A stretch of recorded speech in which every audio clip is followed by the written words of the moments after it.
मैं 12 बजे तक यही कह रहा मैं ना जम्मिया च ना मरिया च लाहौर आ गया पर लाहौर वेख नहीं रहा। साडे नाल तकरीबन पिछले 3 घंटिया तो ज्यादा नहीं तो 500 लोग सेल्फी करवा चुके हैं साडी पग वेख के जी। पग वेख के हाँ जी।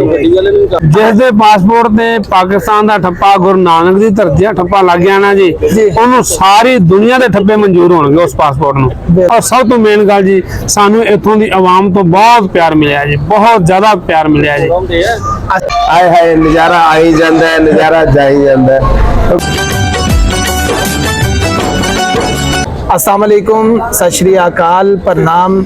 मैं तुहाडा वीर अब्बास लाशारी ते तुसी जुड़े हो सांझे वेले चैनल दे नाल।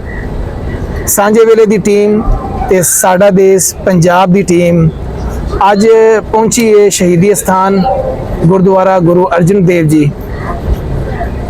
महाराजा रणजीत सिंह जी दी 184वीं बरसी ते जिथे पहुंचे हुए ने चढ़दे पंजाब तो ते साडे कोल सरदार वीर बैठे ने ते इन्हां दे कोल पुछने आ कि लैंदे पंजाब आए ने उथे आन तो पहले इन्हां दी की सोच सी, इथे आन तो बाद ये की सोच रहे ने ते आओ इन्हां दे नाल गलबात करने। सत श्री अकाल जी। सत श्री अकाल जी। जी सरदार जी की हाल है? बहुत बढ़िया जी। अपना नाम दसिया जे। मेरा नाम सुखविंदर सिंह है। सुखविंदर सिंह, हाँ जी। ते अपना चढ़दे पंजाब तो किहड़े जिले तो आए? ਅਸੀਂ ਚੜ੍ਹਦੇ ਪੰਜਾਬ ਭਾਰਤ ਤੋਂ ਫਿਰੋਜ਼ਪੁਰ ਜ਼ਿਲ੍ਹੇ ਤੋਂ ਆਏ ਹਾਂ ਜੀ। पिंड केड़ा अपना? ਫਿਰੋਜ਼ਪੁਰ शहर ही है जी। अच्छा, खास फिरोजपुर हाँ जी, शहर ही।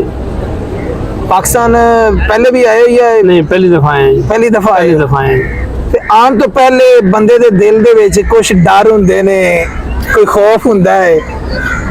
हाँ जी, मैं तो तकरीबन मेरे तो नहीं सीगा जी, क्योंकि मेरे बड़े भाई 4 बारी इत्थे यात्रा कर चुके ने। अच्छा। मेरे तो डर नहीं सीगा, पर इन्हां सारिਆਂ ਨੂੰ मैं ही तैयार कीता जी।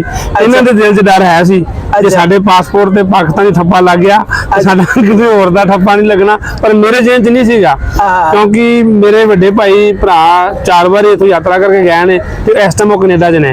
भाई अब्दुल रशीद होरां ने ना पिछले दिन जदों इत्थे शहीदी दिहाड़ ते आए ने ना इत्थे जत्था, वो एक बच्ची छोटी जी दा इंटरव्यू कीता तो बच्ची कहंदी कि मैं कहनी हाँ कि जे साडा पाकिस्तान दा वीजा लग गया ना ते असीं गुरु धामियां दे दर्शन कर लेने ते साडा पूरी दुनिया दा ही लग गया है। मैं भी इहो गल कहना जी, जिस दे पासपोर्ट ते पाकिस्तान दा ठप्पा गुरु नानक दी धरती दा ठप्पा लग गया ना जी, ओनू सारी दुनिया दे ठप्पे मंजूर होणगे उस पासपोर्ट नू। बिल्कुल बिल्कुल। ते आके इत्थे की महसूस कर रहे हो? बहुत मान महसूस कर रहे हैं जी। अच्छा। जो असीं 21 तरीक तो आए हैं जी वाघा बार्डर तो। अच्छा। पाकिस्तान हुकूमत दे बहुत जबरदस्त प्रबंध ने जी।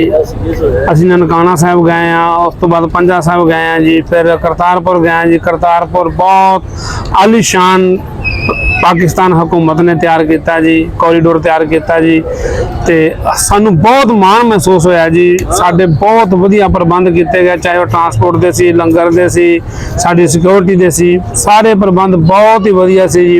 और सब तो मेन गल जी सानू इत्थों दी आवाम तो बहुत प्यार मिलिया जी, बहुत ज्यादा प्यार मिलिया जी। असीं ये कहने आ कि जे पग दी इज्जत वेखनी जे ना ते एक बारी लैंदे पंजाब आओ तो पग दी इत्थे इज्जत नजर आएगी। बिल्कुल जी बिल्कुल। मैं पहली बार आया जी, मैनू महसूस हो गया कि पग दी इज्जत लैंदे पंजाब जी जी। पग नू वेख के जी असीं अज इस पार्क 'च बैठे हैं जी, साडे नाल तकरीबन पिछले 3 घंटिया तो ज्यादा नहीं तो 500 लोग सेल्फी करवा चुके ने साडी पग वेख के जी। पग वेख के ते होर बाहर घूमे फिरे हो, कोई बाजार बजूर वेखे ने? नहीं, अज ईद का त्योहार है ते मेरे वालों सारे मुस्लिम भाईचारे नूं ईद दी बहुत बहुत मुबारकां जी।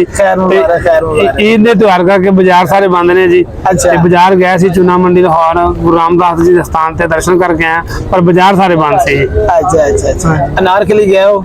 नहीं, अनारकल नहीं गए जी, ईद करके बंद है, लेकिन चक्कर चुक्कर ते ला लेना सी। चलो ये वे नहीं, फिर बंद करके गए नहीं जी।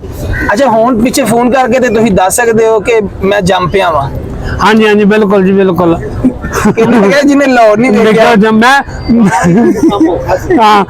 12 बजे तक यही कह रहा मैं ना जम्मिया च ना मरिया च लाहौर आ गया पर लाहौर वेख नहीं रहा। अच्छा अच्छा अच्छा, ठीक है। हुण वेख लिया, हुण मतलब तसल्ली हो गई कि ਅਸੀਂ ਜੰਮ ਪਏ ਆ ਜੀ, ਅਸੀਂ ਹੁਣ ਜੰਮਿਆ ਵਿੱਚੋਂ ਆ। ਹਾਂਜੀ ਹਾਂ, ठप्पा लग गया, सही हो गया। हाँ जी। ते कोई होर तजर्बा, कोई होर गलबात? नहीं जी, बस ਪਿਆਰ ਹੀ ਇੰਨਾ ਜ਼ਿਆਦਾ ਜੀ ਲੋਕਾਂ ਦਾ ਸਾਡੇ ਨਾਲ ਬਹੁਤ। ਨਨਕਾਣਾ ਸਾਹਿਬ ਗਿਆ ਸੀ, ਉੱਥੇ ਬਾਹਰ ਨਿਕਲੇ ਹੋ? ਹਾਂਜੀ, ਨਨਕਾਣਾ ਸਾਹਿਬ ਬਾਹਰ ਨਿਕਲੇ ਆ ਜੀ। ਨਨਕਾਣਾ ਸਾਹਿਬ ਦੀ ਇਮਾਮ ਨੇ ਸਾਨੂੰ ਬਹੁਤ ਪਿਆਰ ਦਿੱਤਾ ਜੀ। ਸਾਡੇ ਕੋਲ ਰਕਸ਼ਾ ਨੇ ਪੈਸੇ ਤੱਕ ਨਹੀਂ ਲਏ। ਅੱਛਾ ਜੀ। ਹਾਂ, ਸਾਡੇ ਬਾਜ਼ਾਰ ਦੇ ਵਿੱਚ ਦੁਕਾਨਦਾਰਾਂ ਨੇ ਸਾਨੂੰ ਫੜ ਫੜ ਕੇ ਚਾਹ ਪਾਣੀ ਪਿਆਇਆ ਜੀ। ਉਹ ਕਹਿੰਦੇ ਸਰਦਾਰ ਜੀ ਸਾਡਾ ਗਲਾਸ ਹੀ ਝੂਠਾ ਕਰ ਦਿਓ। ਵਾਹ ਜੀ ਵਾਹ। ਹਾਂਜੀ, ਹਰ ਪਾਸੇ ਪਿਆਰ ਪਿਆਰ ਹੀ ਮੁਹੱਬਤ। ਪਿਆਰ, ਪਿਆਰ ਮੁਹੱਬਤ ਹੀ ਮੁਹੱਬਤ ਹੈ ਜੀ।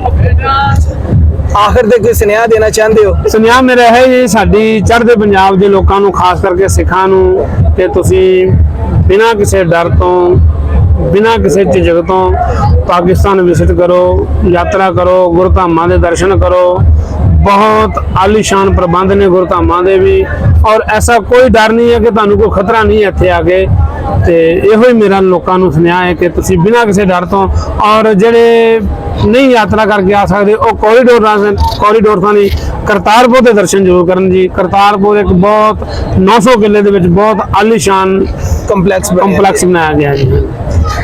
ਬੜੀ ਮਿਹਰਬਾਨੀ ਸਰਦਾਰ ਜੀ। ਥੈਂਕ ਯੂ ਜੀ।